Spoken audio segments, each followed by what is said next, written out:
이스라엘 민족은 하나님의 백성으로 하나님의 선택을 받은 구별된 민족입니다. 하나님께서는 친히 그들의 왕이 되시기 원하셨고 그들이 하나님만을 온전히 섬기길 바라셨습니다. 그러나 그들은 하나님만을 의지하며 구별된 삶을 드리기보다는 세상적으로 강하고 잘 사는 이방 민족들의 풍족함을 따르기를 더 원했습니다. 세상의 힘과 풍족함을 원했던 이스라엘 민족은 하나님을 버리고 세상의 왕을 구했습니다. 사무엘상 8장에는 이스라엘 백성들이 사무엘에게 나아와 왕을 요구하는 장면이 등장합니다. 사무엘은 백성들의 요구를 기뻐하지 않고 하나님께 기도했는데 하나님께서는 그들이 왕을 구함은 그들의 영적 지도자인 사무엘을 버리는 것이 아니라 하나님을 버려 자신들의 왕이 되지 못하게 하는 것이라고 말씀해 주셨습니다. 그리고 그들의 요구를 들어주되 그들에게 엄하게 경고하고 그들을 다스릴 왕의 제도를 가르치라고 하셨습니다. 사무엘은 왕이 다스리는 나라에서 백성들은 왕의 종이 될 것이고 그들의 재산이 모두 왕을 위해서 사용될 것이라고 알려주었습니다. 결국 그 왕으로 말미암아 하나님 앞에 부르짖게 될 것이라고 미리 경고해 준 것입니다. 그러나 한번 고집을 피우기 시작하는 아이가 때를 쓰며 부모가 아무리 바른 길로 인도하려고 설명을 해주어도 그 마음을 돌이키지 않고 끝까지 고집을 부리는 것처럼 이스라엘 백성은 사무엘이 하는 말이 그 귀에 들리지 않았습니다. 자신들이 어떤 어려움을 겪게 되더라도 그래도 왕이 있어야겠다는 것입니다. 그들의 논점은 우리도 다른 나라들처럼 왕이 자신들을 다스리고 자신들 앞에 나아가 자신들의 싸움을 싸워야 한다는 것이었습니다. 어이가 없죠. 지금까지 그들이 전쟁에서 실패한 적이 있었습니까? 하나님께서 앞서서 늘 그들을 위한 전쟁을 친히 치러주시며 승리하며 이 자리까지 온 것입니다. 그런데 그들은 그거 알아요. 그렇지만 눈에 보이지 않는 하나님보다는 눈에 보이는 화려하고 위엄을 갖춘 그 왕을 구하는 것입니다. 보암직하고 먹음직한 그것을 구했던 선악과를 먹었던 그 아담의 죄가 이들에게도 여전히 드러나고 있는 것입니다. 그 결과 이스라엘은 하나님께서 친히 그들을 다스리는 신정 국가에서 왕이 다스리는 왕정 국가로 전환되었습니다. 그리고 그 왕들에 의해 이스라엘이 지속적으로 타락하며 결국에는 멸망의 길에 이르는 여정이 바로 열왕기의 기록인 것입니다. 우리는 열왕기 강해를 통해 하나님의 통치를 거절했던 이스라엘이 인간의 왕의 통치를 받으며 어떻게 망가져 가고 있는지 그 과정을 지금 보고 있는 것입니다. 분열 왕국에서 왕위에 오른 사람들은 남유다에서 20명, 북이스라엘에서 19명, 총 39명이었습니다. 그 가운데 성경이 선한 왕이라고 평가한 왕은 남유다 왕들 가운데 단 8명 뿐이었습니다. 그 가운데 가장 처음 등장한 선한 왕이 바로 남유다의 세 번째 왕인 아사 왕이었습니다. 그는 왕위에 오르자마자 할아버지와 아버지의 그때에 이루어졌던 지속해왔던 우상 숭배를 척결한 인물입니다. 이후 남유다를 치러 올라온 구스의 100만 대군에 맞서 하나님께 부르짖음으로 수적 열세를 극복하고 대승을 거두며 나라를 평안함으로 이끈 그런 왕입니다. 큰 승리와 이어지는 나라의 안정과 평안함에도 불구하고 그는 그 자리에 안주하지 않고 나라를 방비하고 경계하며 주의하였습니다. 그리고 하나님 앞에 더 큰 충성을 맹세하며 온 나라가 돌이켜 하나님만을 따를 것을 맹세하기도 했습니다. 그는 총 2번의 개혁을 통해 우상숭배가 만연한 남유다 땅을 하나님 앞에 정결하게 하였습니다. 또한 아세라의 가증한 우상을 만든 할머니를 태우의 위에서 패하는 결단을 보이기도 했습니다. 유다 땅에 완전히 뿌리 내린 그 죄를 도려내기 위해 최선을 다한 삶을 살았습니다. 그런 아사 왕을 성경은 선한 왕으로 기록하고 있는 것입니다. 그러나 우리가 일반적으로 선한 왕이다라고 성경에서 기록할 정도면 그래도 이 정도쯤은 되지 않을까 하고 생각하는 그런 이미지가 있잖아요. 그런데 그런 기대하는 모습과는 달리 아사는 하나님 앞에 온전히 거룩하고 선한 모습으로만 살아갔던 것은 아니었습니다. 성경은 그를 선한 왕이라고 기록하면서도 그가 범했던 죄 2가지를 기록하고 있습니다. 하나는 북이스라엘의 왕 바하사와의 전쟁 중에 어려움에 처하자 이방 민족인 아람 왕에게 도움을 청한 것이었습니다. 또 다른 하나는 노년에 발에 중병이 들자 의원을 의지했던 일입니다. 열왕기서에는 이 2가지 죄에 대해서 일어난 사건을 간략하게 기술만 하고 있어요. 거기에 대한 어떠한 평가도 내리지 않고 있습니다. 그러나 역대기에는 이 부분에 대해서 좀 더 상세하게 기록하고 있기 때문에 우리는 역대기를 통해 아사의 행적을 좀 더 자세히 살펴보고자 합니다.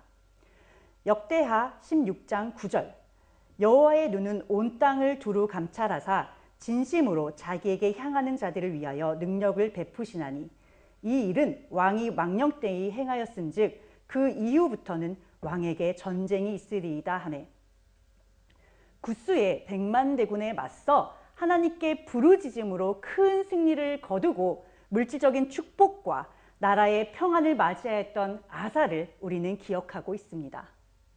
그러나 그의 노년에 발생한 북이스라엘과의 전쟁에서 그의 행동은 이전과는 사뭇 달랐습니다. 바하사의 침략에 맞선 그는 여호와의 전 곳간과 자신의 왕국의 곳간에 있던 재물들을 모아서 아람 왕 베나닷에게 보내며 도움을 청한 것입니다.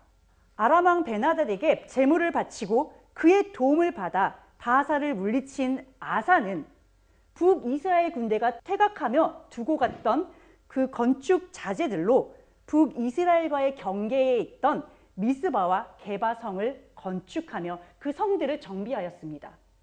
결과만 놓고 본다면 베나닷에게 재물을 주었지만 그 결과 바하사를 물리칠 수 있었고 또 성읍을 건축할 만큼 자재들을 확보할 수 있었기 때문에 경제적인 이익을 얻었죠. 그러니까 그의 정치적인 판단은 긍정적인 평가를 받을 수도 있을 것입니다. 그러나 그는 이 일로 선견자 하나니에게 책망을 받게 됩니다. 하나님을 의지하지 않고 아람 왕을 의지하였기 때문에 아람 왕의 군대가 그의 손을 벗어났고 그의 남은 인생 가운데 전쟁이 끊이지 않을 것이라는 예언의 말씀을 듣게 된 것입니다. 그런데 이런 무시무시한 심판의 말씀을 듣고도 아사는 회개하거나 돌이키지 않았습니다. 오히려 선견자를 옥에 가두는 죄를 더하고 있습니다. 또한 아사가 왕이 된 지 39년째 되던 해에는 발에 심한 병이 들어서 그 병으로 굉장히 위독한 상태가 되었습니다. 그런데 그는 이것을 위해 하나님께 구하지 않고 의원들에게 구하였습니다.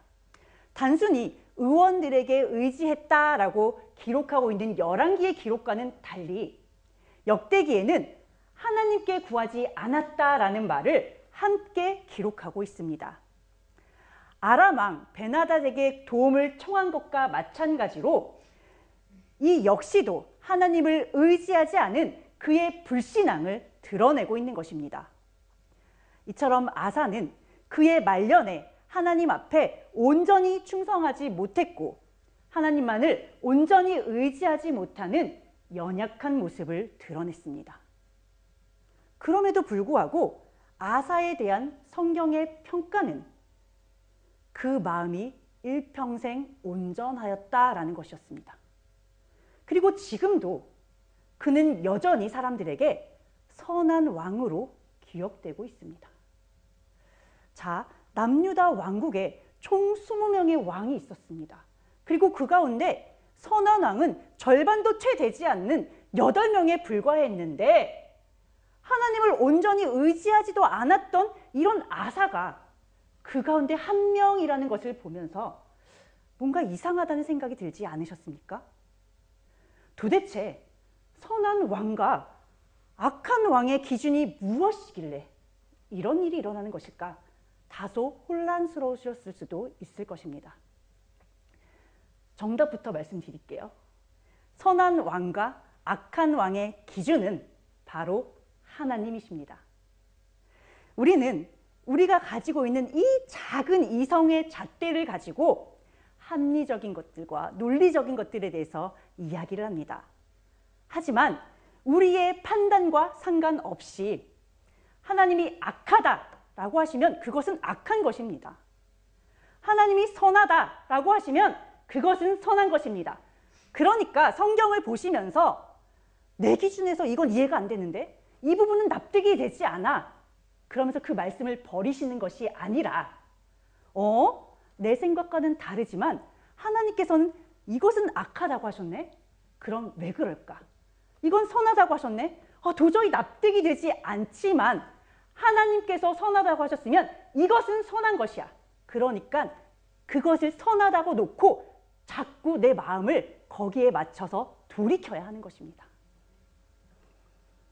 우리가 보기에는 선한 왕이라고 하는 아사나 악한 왕이라고 하는 다른 왕들이나 똑같이 하나님 앞에 죄를 지은 자들인데 아사는 용서를 받고 또 다른 왕들은 그 죄를 용서받지 못하는 모습을 보게 됩니다.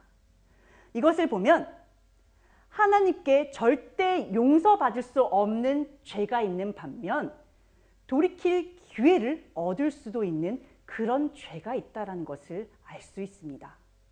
마태복음 12장 31절 그러므로 내가 너희에게 이르노니 사람에 대한 모든 죄와 모독은 사하심을 얻되 성령을 모독하는 것은 사하심을 얻지 못하겠고 예수님께서는 사람의 모든 죄와 회방은 사하심을 받지만 성령을 회방하는 죄만은 사하심을 얻지 못한다고 말씀하셨습니다. 이 말씀을 하신 배경을 잠시 살펴보면 예수님께서 귀신이 들려 눈이 멀고 벙어리가 된 사람을 고쳐주신 사건이 있었습니다. 이때 많은 사람들이 깜짝 놀라며 이는 다윗의 자손, 즉 그들이 오랜 시간 동안 기다려온 메시아라며 반겼습니다.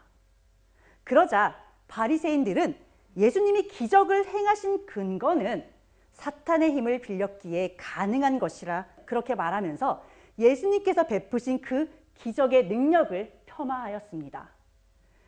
상식적으로 생각해 볼 때 사탄의 힘을 빌려 귀신을 쫓아내는 것은 말이 되지 않죠. 그들의 이런 악한 생각을 아셨던 예수님께서는 스스로 분쟁하는 나라마다 황폐해질 것이며 스스로 분쟁하는 동네나 집마다 서지 못한다는 말씀을 해주셨습니다.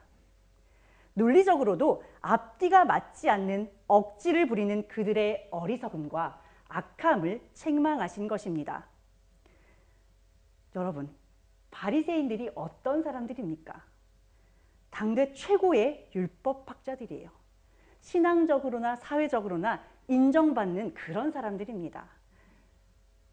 그렇게 학식을 갖추고 사회적으로 존경을 받는 그런 사람들조차도 예수님 앞에 서서 그 능력을 부정하고 거부하려니까 그 마음을 딱 먹는 순간 어때요?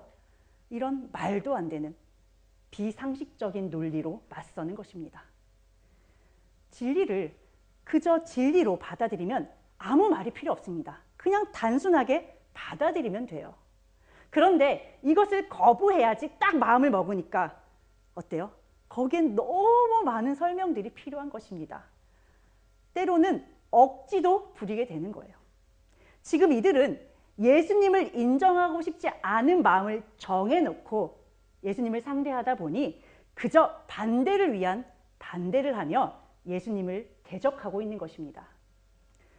이에 대해 예수님께서는 예수님과 함께하지 않는 자는 예수님을 반대하는 자이고 예수님과 함께 모으지 않는 자는 해치는 자라고 하시며 성령을 모독하는 것은 사하심을 받지 못하는 죄라고 분명하게 말씀해 주셨습니다. 우리는 흔히들 죄에는 경중이 없다라고 말을 합니다. 물론 맞는 말입니다. 이것도 죄는 그 모양이라도 닮지 않는 게 너무 중요해요. 그러나 우리가 성경의 예를 볼 때 도피성의 예만 보더라도 고의로 살인한 자와 무고하게 살인을 저지르게 된 자가 받는 그 심판이 다르다는 것을 알 수 있습니다. 이처럼 성령을 회방하는 것과 육을 입고 살아가는 과정 중에 짓게 되는 그 죄는 용서의 차원이 다른 것입니다. 이사야서 14장 12에서 15절 너 아침의 아들 계명성이여 어찌 그리 하늘에서 떨어졌으며 너 열국을 엎은 자여 어찌 그리 땅에 찍혔는고 네가 내 마음에 이르기를 내가 하늘에 올라 하나님의 뭇별 위에 내 자리를 높이리라 내가 북극 지폐의 산 위에 앉으리라 가장 높은 구름에 올라가 지극히 높은 이와 같아지리라 하는도다. 그러나 이제 내가 수월 곧 구덩이 맨 밑에 떨어짐을 당하리로다. 하나님께서는 천사를 아름답게 창조해 주셨습니다.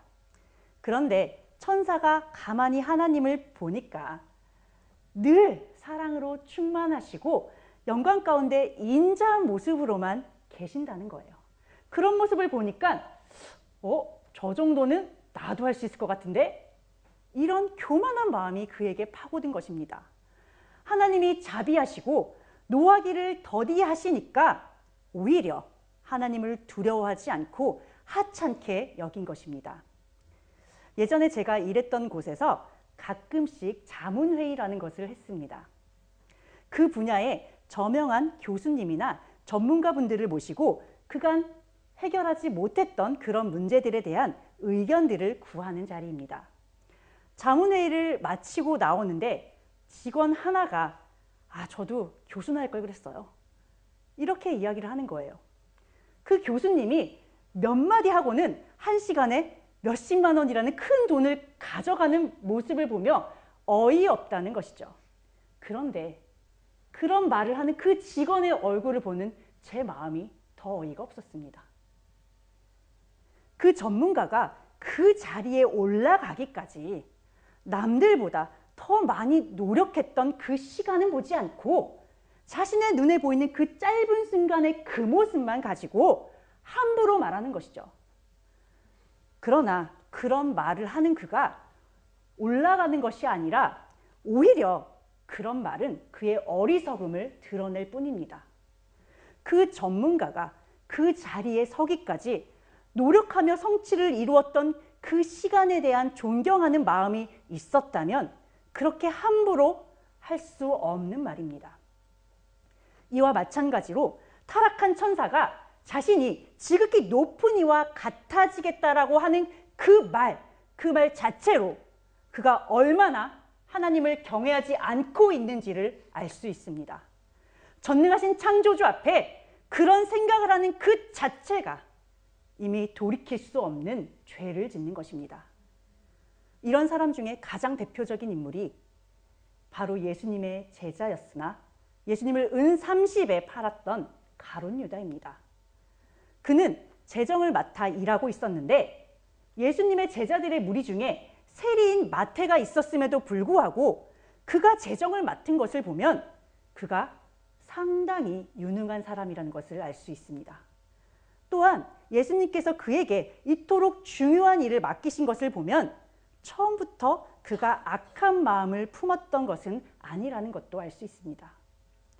예수님 곁에서 중요한 일을 처리하면서 예수님과 함께 사람들의 인정을 받고 칭찬을 받으면서 예수님께서 행하시는 능력을 자신의 것처럼 여기고 차츰차츰 변질되었을 것입니다.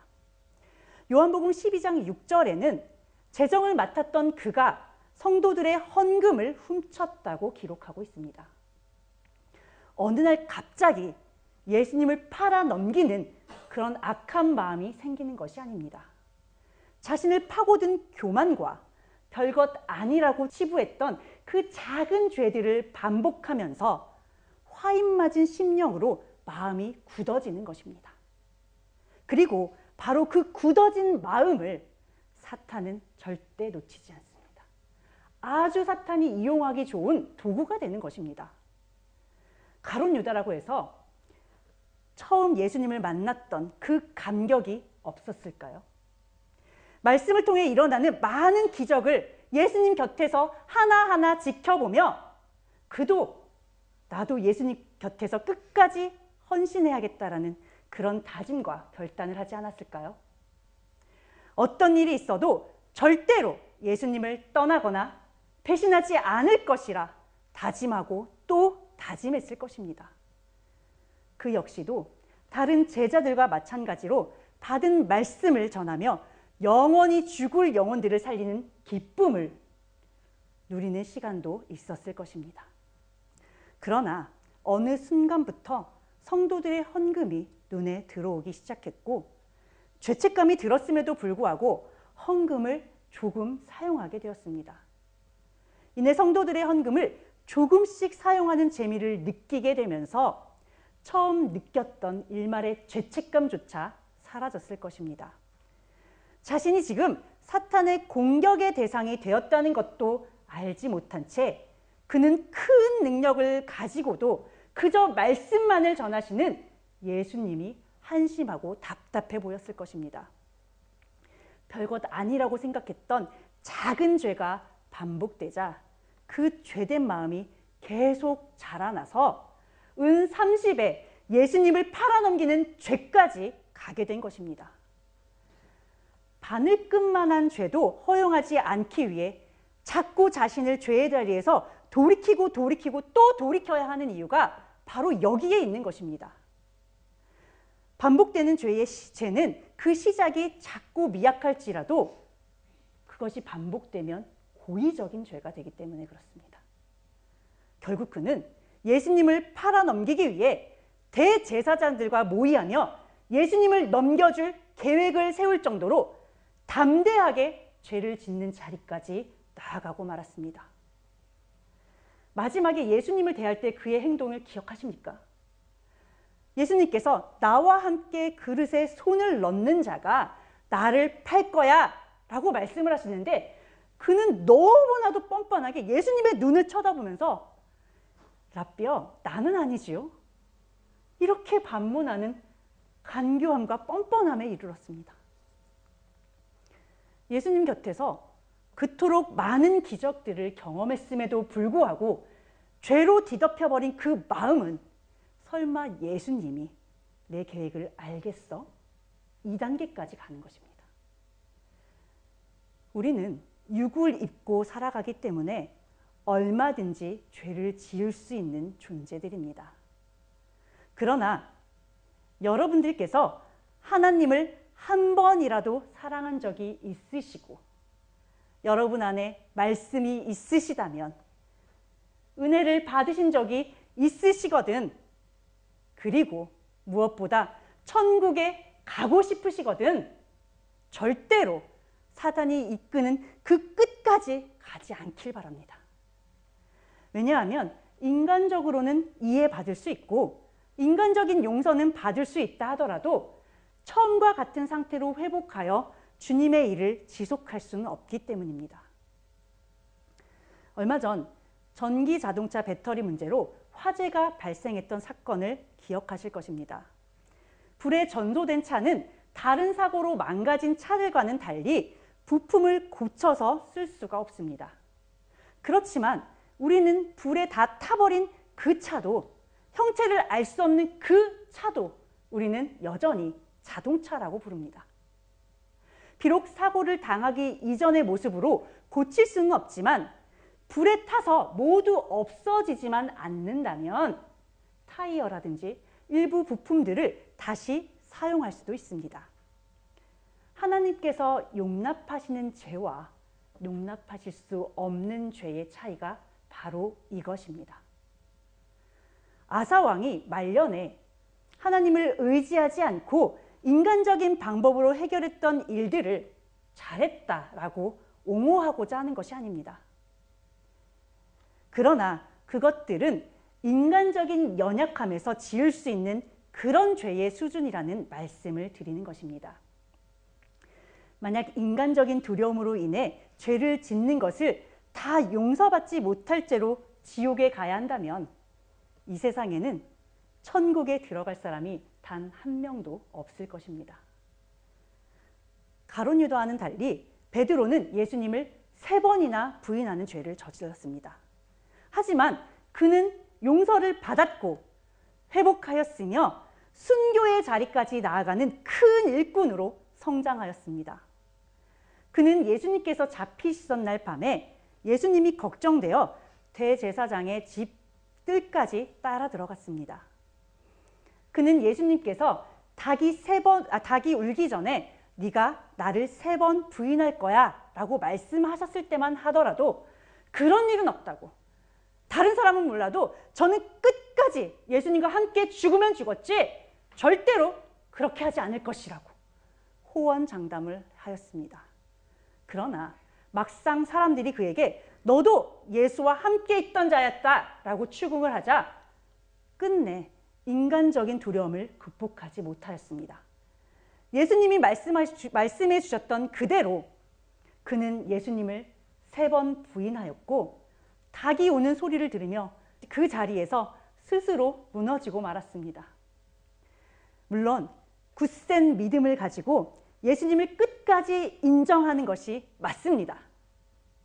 죽으면 죽으리라는 믿음을 가지고 예수님과 함께 십자가를 지는 자리까지 나아가야 합니다. 그러나 그 상황이 너무 두려워 예수님을 부인한 그 순간이라 할지라도 그의 마음에는 내가 예수님을 버리고야 말겠어, 내가 예수님을 배신할 테야, 이런 계획이 없었다는 것입니다. 예수님 곁에서 내가 예수님의 제자가 맞다고 당당하게 밝히고 싶었지만 그의 육적인 연약함과 죽음에 대한 공포가 그로 하여금 그 순간 예수님을 부인하는 말을 하게 만든 것입니다. 우리 역시도 세상을 살다 보면 순간적인 두려움과 염려로 참 진리를 말하지 못할 때가 있습니다. 그런데 그 마음이 계획적인 간교함과 교만함으로 성령을 부인하는 것이 아니라면 하나님께서는 끝까지 이해하시며 용납해 주시기 위해 그가 회개하고 돌이킬 기회를 주시며 기다려 주실 것입니다. 끝까지 그의 믿음이 회복되도록 도우시는 분이 바로 우리가 붙들고 살아가는 그 아버지세요. 다만 혹시라도 오해하실까 싶어서 말씀드리고 싶은 것은 순간적인 두려움으로 죄를 지었다고 해서 그것이 다 오케이, 다 괜찮은 것은 아니라는 것입니다. 죄는 처음 단계에서부터 성령을 회방하도록 하거나 주님을 배신하게 하는 것이 아닙니다. 죄도 악도 점점 더 성장하고 사탄이 계속해서 이 틈을 놓치지 않고 이용하기 때문에 죄를 짓는 그 순간 바로바로 해결해야 합니다. 그리고 그 자리에 다시금 앉지 않기 위해서 뼈를 깎는 고통을 감내해야만 합니다. 다윗이 침상을 눈물로 띄울 정도로 철저하게 회개하였듯이 자신의 죄가 들추어지는 그 순간 바로 돌이키고 철저하게 회개해야 합니다. 이 정도는 누구나 짓는 죄니까 이 정도쯤은 하나님도 받아주시겠지, 이런 생각으로 죄를 가벼이 여긴다면 그 마음 그 자체가 이미 돌이킬 수 없는 죄의 길로 인도할 것입니다. 사람은 스스로 자신의 죄가 작다라고 생각을 하면 바로 벌하시지 않으시는 그 하나님을 두려워하지 않기 때문입니다. 하나님의 사랑과 오래 참으심이 너무나도 크니까 오히려 하나님을 쉽고 하찮게 여기는 것입니다. 부모와 자녀의 관계는 끊을 수 없는 관계입니다. 그렇다고 해서 모든 자녀들이 부모를 항상 공경하고 부모에게 항상 효도만 하느냐 하면 또 그렇지도 않지 않습니까? 크고 작은 문제를 일으키며 부모의 속을 썩이기도 하고 때로는 그 자녀가 의도한 바가 아니라 할지라도 자녀의 연약함으로 인해 부모의 마음을 아프게 하기도 합니다. 그러나 자녀가 아픈 손가락이라고 해서 그 자녀를 내치는 부모는 없습니다. 오히려 그 자녀를 더 안타까운 마음을 가지고 사랑하고 아끼는 것이 부모의 마음일 것입니다. 그러나 단 하나, 부모의 존재를 부정하는 폐륜의 죄는 용서를 받을 수가 없는데 그를 용서해 줄 부모가 더 이상 없기 때문입니다. 아사는 인간적인 죄에도 불구하고 끝까지 하나님 보시기에 선한 왕으로 남았지만 다른 왕들과 태후는 악한 자로 기록된 이유를 이제 아시겠죠? 아셔야 됩니다.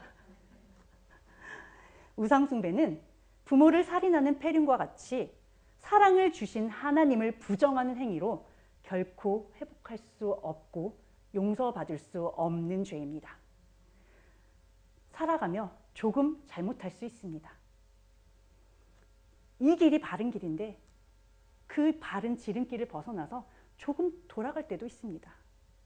그 자리에서 힘들어할 때도 있고 힘들어서 잠시 쉬어갈 때도 있을 것입니다. 그리고 그 자리에서 너무 힘들다고 울 때도 있을 것입니다. 그러나 그 모든 것들을 하시되 성령을 회방하는 죄만큼은 절대로 짓지 않으시길 바랍니다. 하나님의 구원의 역사를 방해하거나 믿음으로 살고자 하는 성도를 계획적으로 방해하는 행동, 교회를 혼란스럽게 하는 악한 말과 행동이 바로 성령을 회방하는 죄입니다. 자, 지금까지 죄에 대해서 말씀을 드렸습니다.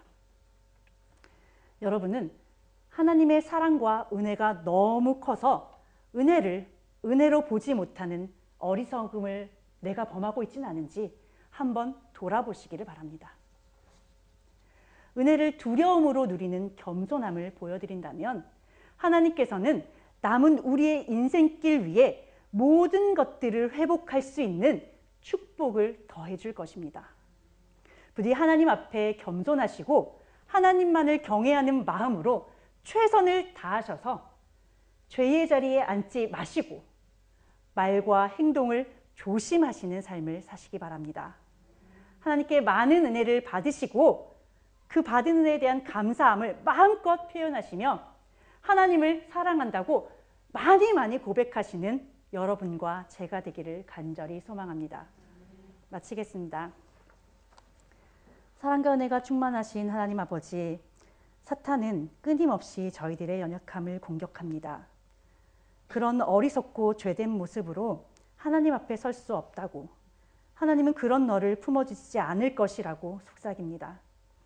많은 주님의 자녀들이 그 자리에서 즉시 회개할 기회를 놓치고 점점 더 어두운 길로 가며 주님과 멀어지고 있습니다. 주님, 저희들은 저희들의 연약함과 믿음 없음에도 불구하고 끝까지 품어주시는 그 아버지의 사랑을 먼저 보길 원합니다. 그리고 그 사랑에 의지하여 다시 한번 힘을 내고 주님 앞에 저희의 죄를 낱낱이 고하며 주님께 해결받을 수 있기를 소망합니다. 저희들의 연약함과 부족함에도 불구하고 회개하고 돌이키며 주님 앞에 서기 위해 노력할 때 저희들 역시도 주님께 끝까지 믿음을 지킨 선한 자라고 칭찬받고 인정받는 자로 세워주시옵소서. 예수 그리스도께서 이미 십자가에서 완성하신 그 구원의 사랑을 저희들 이 땅에서 믿음으로 성취해 갈 수 있도록 끝까지 도우시기를 간구드리며 예수 그리스도의 이름으로 기도드립니다. 아멘.